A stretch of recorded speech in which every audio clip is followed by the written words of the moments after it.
যদি খালি মাথার মধ্যে নেন যে ফেরাউনের সময় যে পিরামিডগুলো কিভাবে তৈরি হলো, আপনার মাথা ঘুরে যাবে।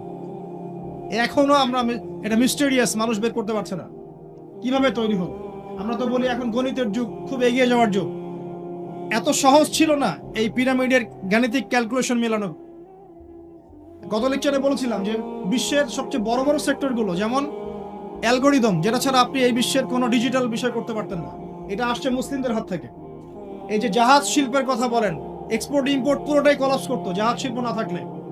এটা এসেছে নূহ আলাইহিস সালামের হাত দিয়ে। বিশ্বের ইতিহাসে এর আগে কোনো নৌযান তৈরি করা হয় নাই, হয়েছে? হয় নাই। এই যে আমরা বলি যে কেমিস্ট্রির কথা, জাবর ইবনে হাইয়ানের নাম শুনেছেন কি? কেমিস্ট্রির যে পর্যায় সারণীর মূল তত্ত্ব তিনি দিয়েছেন। ভূগোল, এই ভূগোলের জিওগ্রাফিক্যাল ম্যাপস গুলো মুসলিমরা দিয়েছে। মেডিকেল সায়েন্সের কথা বলেন, ইবনে সিনার বইগুলো পড়ে দেখেন, ওগুলো ছিল বেসিক বই। আপনি পাটিগণিতের কথা বলেন, বীজগণিতের কথা বলেন, সবগুলো তাদের। এই যে আমাদের অ্যাস্ট্রোনমি, জ্যোতির্বিদ্যা, এগুলো মুসলিমদের হাতে। বিশ্বের এমন কোন সেক্টর নাই জ্ঞানের, ফিলোসফি। এই যে আপনি রাজি রাহিমাউল্লাহ তার বইগুলো পড়ে দেখেন, ইমাম গাজ্জালির বইগুলো পড়ে দেখেন, ফিলোসফির মূল থটস গুলো তারা দিয়েছিলেন। এখন কি হয়েছে, এগুলোকে সরিয়ে দিয়ে আমরা পশ্চিমা দর্শনগুলো চর্চা করি যেহেতু, আর সবাইকে গিলানো হচ্ছে এগুলোই সভ্যতা, এর বাইরে কোনো সভ্যতাই ছিল না। যে সভ্যতা এখনো ছেলে ছেলেতে বিয়ে করে, এরা মানুষকে সভ্য বানাতে চায়। দুর্ভাগ্য এখানে, ওরা এখনো ছেলে ছেলে বিয়ে করে এবং বলে যে এটা হচ্ছে বাক স্বাধীনতা, ব্যক্তি স্বাধীনতা, বাক স্বাধীনতা, ব্যক্তি স্বাধীনতা। তো যে কওমে লূতকে এই সমকামিতার কারণে আল্লাহ পাক মাটিটা উপরে তুলে আবার ধসিয়ে দিলেন, ওখান থেকে আমাকে এখন মানবতার শিক্ষা শিখতে হচ্ছে। এরা মানবতার ধ্বজাধারী হয়ে আছে, যাদের হাতে সারা বিশ্বের হাজার হাজার না লক্ষ লক্ষ মানুষের রক্ত লেগে আছে, রক্ত, ব্লাড। এবং এই ব্লাড গুলো ইনোসেন্ট মানুষের ব্লাড, নিষ্পাপ মানুষের ব্লাড, নিষ্পাপ শিশুদের ব্লাড লেগে আছে। ওদের কাছে আমাদের শিখতে হচ্ছে এখন যে মানবতা কাকে বল। এর চেয়ে দুঃখের আর কি আছে মুসলিমদের জন্য? যারা সারা বিশ্বে সুখ খাওয়াচ্ছে মানুষকে, ওদের কাছে শিখতে হচ্ছে যে অর্থনৈতিক প্রোগ্রেস কেমন করে হবে। কথা বুঝতে পারেন না হয়তো, বুঝবেন ইনশাল্লাহ একদিন। তাই আসলে বিষয়টা এমন না, বিষয়টা হচ্ছে যে ইসলাম আল্লাহ পাক দিয়েছেন প্রাচীন কাল থেকেই, এবং আধুনিক পর্যন্ত ইসলাম আছে। এর বাইরে কিছু মতবাদগুলো চলছে, এগুলোকে আমরা ইসলামের সাথে গুলিয়ে ফেলেছি, কারণ এগুলোর বাহ্যিক চাকচিক্য আছে। দেখে মনে হয় যে বস্তুবাদী সভ্যতা, means and factories and finance, economic sector অনেক স্ট্রং, অনেক মিলিটারি পাওয়ার, পারমাণবিক ওয়েপন্স, এগুলো দেখলে মানুষের চোখ ধাঁধিয়ে যায়, মনে হয় যে বাপরে বাপ কি একটা অবস্থা, তাই না? এটা বিগত জাস্ট 200 বছরের হিস্ট্রি। এর আগ পর্যন্ত আপনি যা দেখবেন সবই ইসলাম।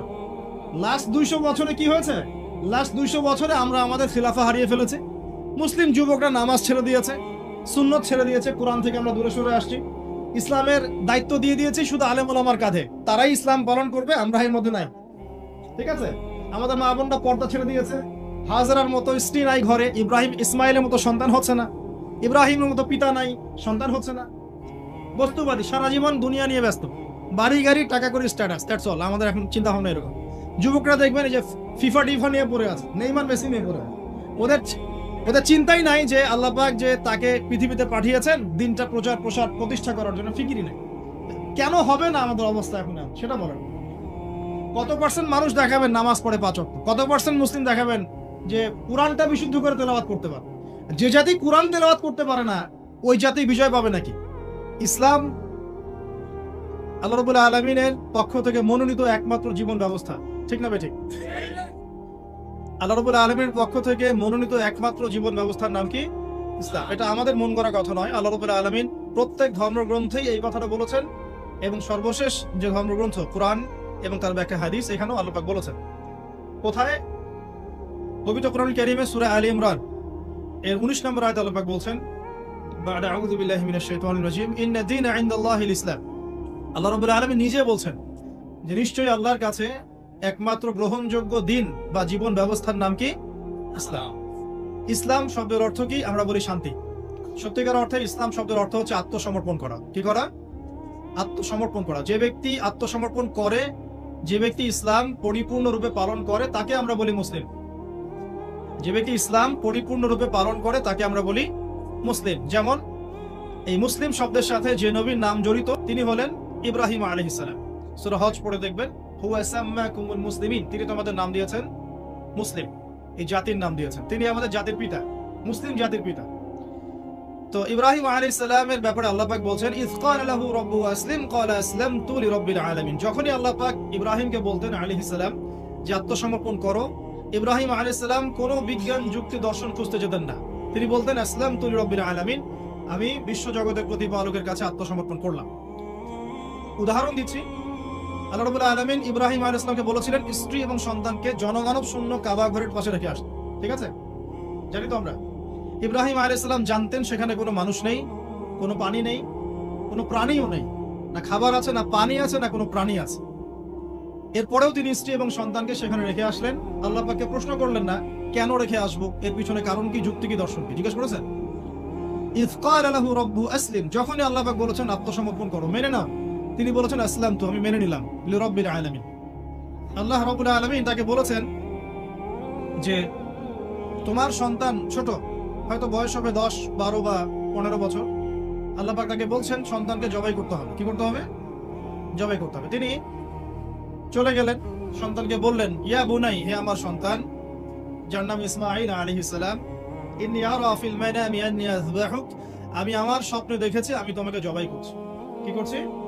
জবাই করছি। আর নবীদের স্বপ্ন কিন্তু ওহী। নবীদের স্বপ্ন কি হয়? ওহী। ওহী মানে কি? আল্লাহর পক্ষ থেকে প্রত্যাদেশ, আল্লাহর পক্ষ থেকে মেসেজ। সবার স্বপ্ন কিন্তু ওহী নয়। নবীদের স্বপ্ন কি? ওহী। ওহী মানে আল্লাহর পক্ষ থেকে জ্ঞান, যেটা আল্লাহ পাক তার বান্দাদের মধ্য থেকে কিছু কিছু বান্দার কাছে পাঠান, বাছাইকৃতভাবে। কিভাবে পাঠান? আল্লাহ পাক ফেরেশতার মাধ্যমে পাঠান। তো নবীদের স্বপ্ন ওহী। আর শেষ জামানায় কিন্তু মুমিন ব্যক্তিদের মধ্যে অনেক মুমিন ব্যক্তির স্বপ্ন কিন্তু সত্য হবে, এটাও এসেছে। মুমিন ব্যক্তির স্বপ্ন কিন্তু সত্য হবে। কোরআনে এমনও দলিল আছে যে কাফেরের স্বপ্নও সত্যি হয়েছে। কোন সূরায় আছে? কে বলতে পারবেন? কাফের ব্যক্তির স্বপ্নও সত্যি হয়েছে এমন দলিল কোরআনের কথায় আছে। কে বলতে পারবেন? হ্যাঁ, সূরা ইউসুফ। কি নাম আপনার? জি, আশিক। ঠিক আছে, মাশাআল্লাহ। আশিক ভাইয়ের জন্য আমাদের একটা হাদিয়া থাকবে ইনশাআল্লাহ, আপনি আলোচনা শেষে নিয়ে যান। তো ইউসুফ আলাইহিস সালামের যে ঘটনা সূরা ইউসুফ, সেখানে আছে যে অমুসলিম দুজন ব্যক্তির স্বপ্ন সত্য হয়েছে, হয় নাই? একজন এসে বলেছেন আমার মাথায় রুটি, রুটি খেয়ে নিচ্ছে পাখি। আরেকজন বলছে আমার হাতে ছিল শরাব, এই শরাব আমি পান করাচ্ছি রাজাকে, বাদশাকে। ইউসুফ আলাইহিস সালাম বললেন যে পান করাচ্ছে বাদশাকে সে নাজাত পেয়ে যাবে জেল থেকে, আর যার মাথা থেকে রুটি খাওয়া হচ্ছে তাকে শুলদণ্ড দেওয়া হবে। ঘটনা সত্য ছিল তো? আচ্ছা, এখানে এই দুই ব্যক্তি কিন্তু মুসলিম নন, তারা কিন্তু অমুসলিম। তো যেটা বলছিলাম যে আল্লাহর পক্ষ থেকে মুমিন ব্যক্তিকে সত্য স্বপ্ন দেখানো হতে পারে শেষ জামানায়, বেশি বেশি হতে পারে। তাই যখন ভালো কোনো স্বপ্ন দেখবেন শুকরিয়া আদায় করবেন আল্লাহর কাছে। আর যদি খারাপ কোনো স্বপ্ন দেখেন তাহলে কাউকে বলতে যাবেন না। খারাপ স্বপ্ন দেখলে কাউকে বলতে যাবেন না, বরং 2 রাকাত নামাজ পড়ে আল্লাহর কাছে আশ্রয় চাইবেন। আল্লাহ, আমি খারাপ স্বপ্ন দেখেছি, এর থেকে তোমার কাছে আমি আশ্রয় প্রার্থনা করছি। আরেকটা বিষয়ে এটা খেয়াল রাখবেন, আমার নসিহত, যে নসিহতটা আমি শিখেছি লাস্ট 1 মাসে। প্রতিনিয়তই কোনো না কিছু শিখছি আমরা, শেখার উপরে আছে। তো বিগত 1 মাসে একটা নসিহত শিখেছি, এবং আমার উস্তাজ তিনি আমাকে এই কথাটা বলেছেন পার্সোনালি। তার কথা বলার আগেই এই লেসনটা আমি পেয়ে গেছি। আমি বললাম আপনি বলার আগেই আমি এটা শিখে ফেলেছি, নসিহতটা করব। আল্লাহ রাব্বুল আলামিন যদি আপনাদের কাউকে খাস করে কোনো সত্য স্বপ্ন দেখান, বা কোনো অন্তর্দৃষ্টি দান করেন, বা কোনো কারামত বা নিয়ামত দান করেন খাস করে, যেটা হয়তো সবাই পায় না সাধারণত, তাহলে সবার সামনে বলতে যাবেন না। কারণ এমন হতে পারে জাহেল মানুষরা আপনার কথার অর্থ বুঝতে পারবে না। এটা একটা শিক্ষা।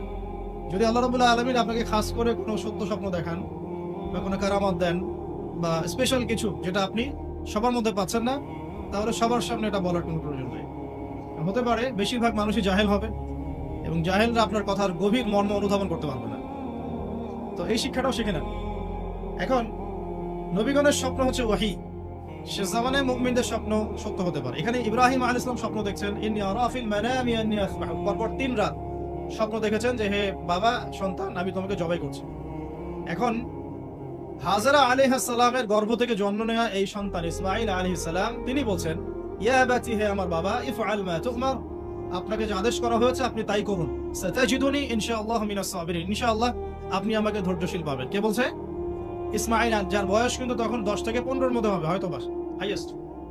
এখন আমাদের 10 থেকে 15 বছরের বাচ্চাদেরকে দেখবেন, বা কিশোর প্রজন্ম যারা আছে তাদেরকে দেখবেন যে এরা ব্যস্ত আছে ওই যে কিশোর গ্যাং নিয়ে, বা টিকটক নিয়ে, অনলাইন নিয়ে, গার্লফ্রেন্ড নিয়ে, সিগারেট, মাদক, জেনা, এগুলো নিয়ে। আর এখানে আপনি দেখছেন কোরআনে ইসমাইল আলাইহিস সালাম, যার বয়স হবে হাইয়েস্ট 10 থেকে 15-র মধ্যেই, তিনি তার বাবাকে বলছেন যে আব্বা, আল্লাহ আপনাকে যে আদেশ করেছেন আপনি পালন করেন, আমাকে জবাই করার আদেশ করেছে আল্লাহ পাক, আপনি করুন। সাতাজিদুনি ইনশাআল্লাহু মিনাস সাবিরিন, ইনশাআল্লাহ আপনি আমাকে ধৈর্যশীল পাবেন।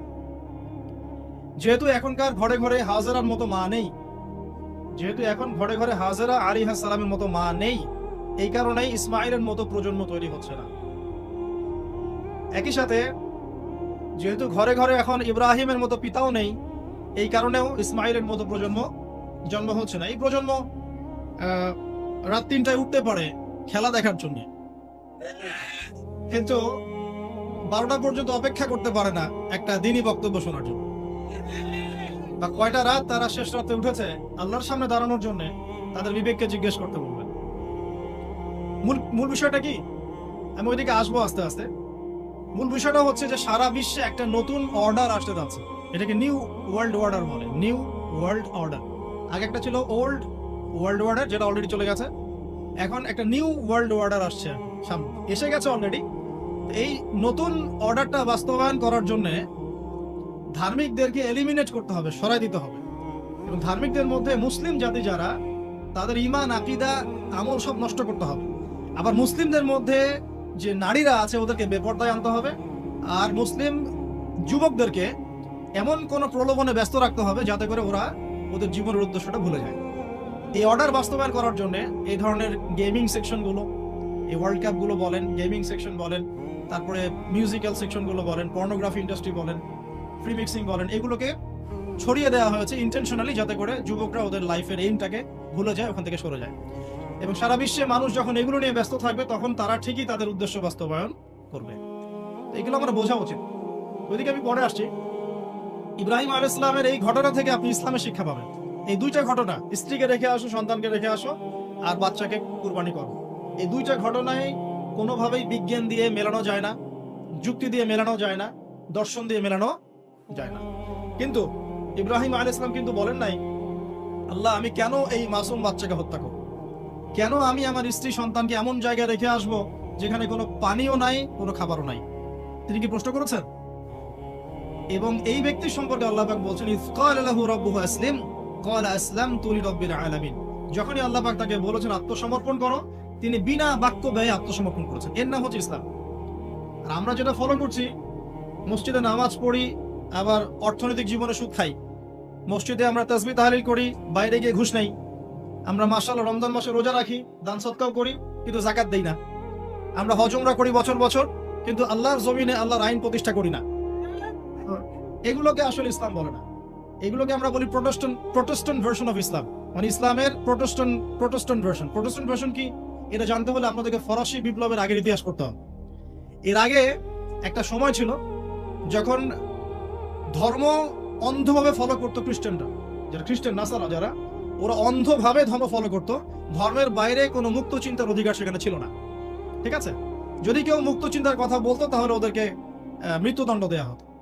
এরপর ফরাসি বিপ্লব হয়েছে 1779-র দিকে। এর পরের সময় থেকে পুরো কনসেপ্টটাই চেঞ্জ হয়ে গেছে। এরপর থেকে যে বিপ্লবটা চলেছে তা হলো যে ধর্মের সাথে মানে দুনিয়াবী বিষয়ের কোনো সম্পর্ক থাকবে না। ধর্ম গির্জায় থাকবে, মসজিদে থাকবে, মন্দিরে থাকবে, বৈষয়িক বিষয়ে ধর্মের কোনো সম্পর্ক থাকবে না। মানে আপনি মসজিদে গিয়ে তাসবিহ তাহলিল করবেন, নামাজ কালাম পড়বেন, খ্রিস্টানরা চার্চে গিয়ে তাদের সকল যে ইবাদত করে সেটা করবে, কিন্তু পলিটিক্সে আপনি ধর্মের কথা বলতে পারবেন না, ইকোনমিক্সে ধর্মের কথা বলতে পারবেন না, আপনি সোশ্যালিজমে ধর্মের কথা বলতে পারবেন না, কালচারে ধর্মের কথা বলতে পারবেন।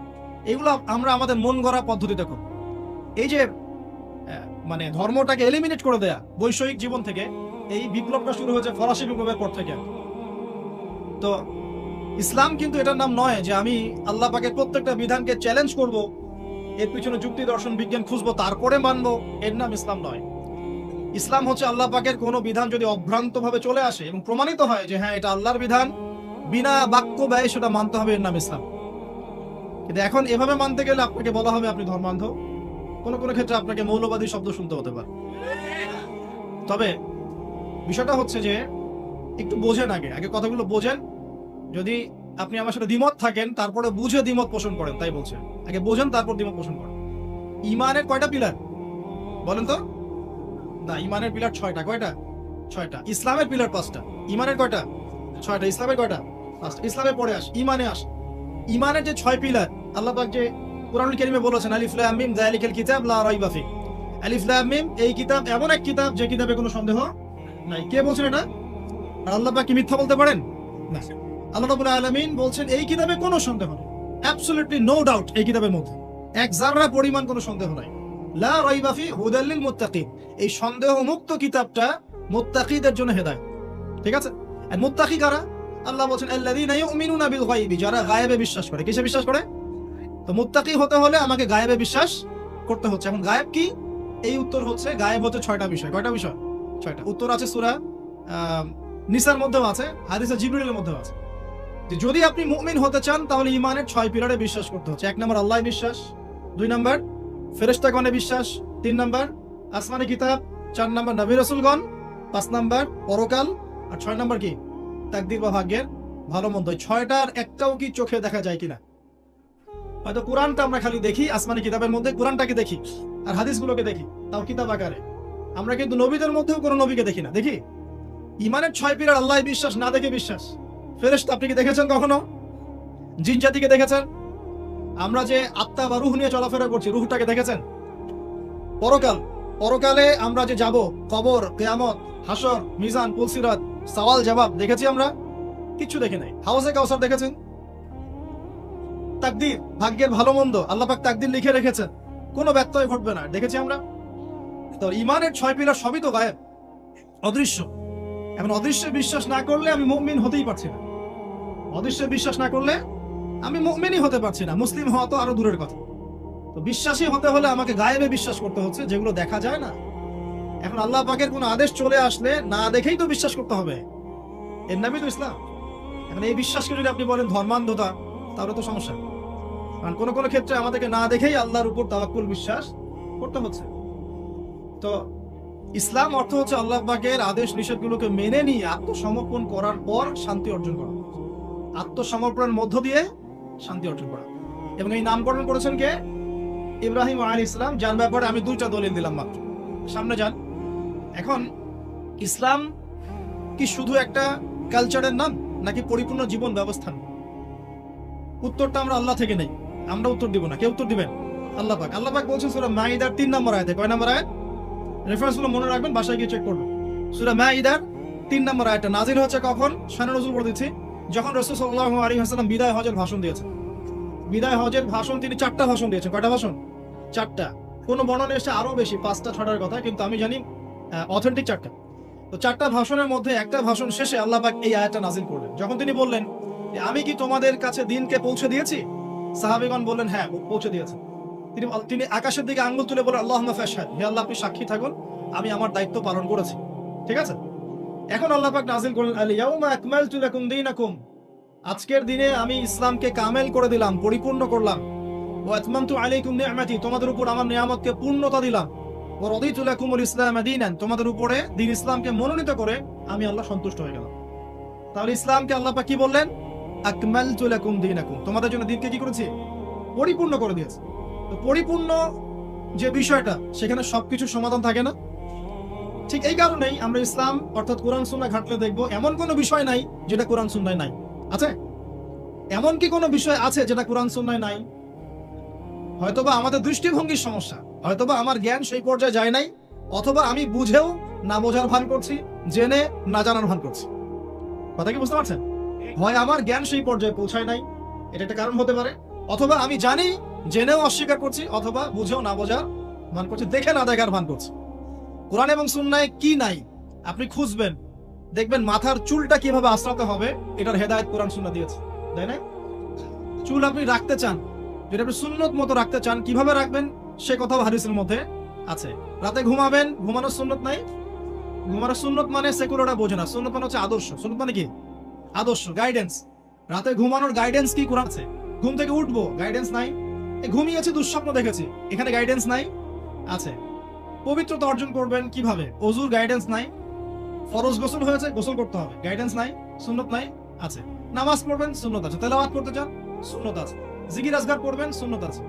আপনি এখন নামাজ কালাম শেষ, ইবাদত বন্দেগী শেষ, পরিবারে গেলেন, পরিবারে কিভাবে চলতে হবে হেদায়েত নাই। পরিবার বাদ দিয়ে সমাজে আসেন, সমাজে আপনি কেমন করে চলবেন হেদায়েত কি কোরআন সুন্নাহ নাই? সামাজিকতার আরেক স্বতন্ত্র একটা সূরাই আছে, সামাজিকতার স্বতন্ত্র একটা সূরাই আছে, তার নাম সূরা হুজুরাত। কোন সূরা?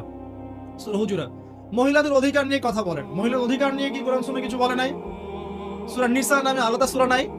আছে। বিশ্বের সবচেয়ে বড় ফিতনা আসবে হচ্ছে ওই দাজ্জাল, মাসিহুদ দাজ্জাল। এখান থেকে বাঁচার জন্য উপায় নাই কোরআন সুন্নাহে? একটা সূরাই বলে দেয়া আছে, সূরা কাহফ। আপনি বুঝলে দাজ্জাল থেকে বেঁচে থাকবেন ইনশাআল্লাহ। মনে করেন এখন সমাজ পেরিয়ে আমরা রাষ্ট্রের গণ্ডিতে আসলাম, রাষ্ট্র চালাবো, জিওপলিটিক্যাল বিষয়গুলো ডিল করবো, কোরআন সুন্নাহে নাই। সূরা আনফাল পড়েন, সূরা আরফ পড়েন, সূরা আহজাব পড়েন, সূরা মাইদা পড়েন, দেখবেন আপনি গাইডেন্স পাচ্ছেন। এখন মানবেন কি মানবেন না সেটা আপনার উপর, মানবেন কি মানবেন না সেটা কার উপরে? এটা ব্যক্তি স্বাধীনতা। আল্লাহ পাক কিন্তু আপনাকে একদম জোর করে ধরে মসজিদে নিয়ে আসবেন না। আল্লাহ পাক আপনাকে জোর করে কিন্তু হালাল খাওয়াবেন না। যদি আপনি হারাম খেতে যান, আপনার চয়েস ইজ ইয়োর্স, আপনার চয়েস। আপনাকে 60 বছর, 70 বছর, 100 বছরের হায়াত দেওয়া হয়েছে। আল্লাহ পাক জাস্ট দেখছেন পরীক্ষা, লিয়াবলুয়াকুম আইয়ুকুম আহসানু আমালা, তোমাদের মধ্যে আমলের শ্রেষ্ঠ কে, এতটুকু। আল্লাহ পাক আপনাকে ফোর্স করবেন না, দায়ীরাও ফোর্স করবে না, আলেমরাও ফোর্স করবে, কেউ ফোর্স করবে না। কারণ আল্লাহ পাক বলছেন যে ফাযাক্কির ইন্নামা আনতা মুযাক্কির, তুমি উপদেশ দিবে, শুধু উপদেশ দাতা তুমি। লাস্তা আলাইহিম বিমুসাইতির, তুমি কারো প্রতি দারোগা নও। ফাযাক্কির ইন নাফাআতিয যিকরা, উপদেশ দাও যদি উপদেশ কাজে আসে। তো কমপ্লিট কোড অফ লাইফ আল্লাহ পাক দিয়েছেন। এখন আপনি মানবেন না মানবেন না এটা আপনার ব্যাপার, এখানে আমাদের কিচ্ছু বলার নাই, কিছুই বলার নাই। হ্যাঁ, এখন যদি আপনি মনে করেন যে আমি পরকালে নাজাত পেতে চাই, দুনিয়াতেও সাফল্য পেতে চাই, তাহলে আমাদের নসিহত হবে যে আপনি পরিপূর্ণরূপে কোরআন সুন্নাহে প্রবেশ করুন। ইনশাআল্লাহ দুনিয়াতেও সফল হবেন, পরকালেও সফল হবেন ইনশাআল্লাহ। যদি না করেন তাহলে যে অংশটুকু আপনি প্রবেশ করবেন না, ওই অংশ আপনি সাফার করবেন। মনে করেন যে আপনি যদি রাসূলের মতো না ঘুমান, তাহলে ঘুমের ক্ষেত্রে আপনি সাফার করবেন। রাসূলের মতো যদি আপনি খানা না খান, খাবার না খান, তাহলে সাফার করবেন, খাবার ক্ষেত্রে সাফার করবেন। রাসূলের মতো যদি নামাজ না পড়েন, সেখানে সাফার করবেন।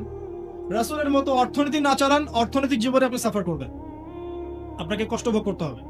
রাসূলের মতো পরিবার না চালান, পরিবারে আপনি সাফার করবেন। বিয়ে শাদী করতে চান, রাসূলের আদর্শ মেনে না করেন, ওখানে সাফার করবেন।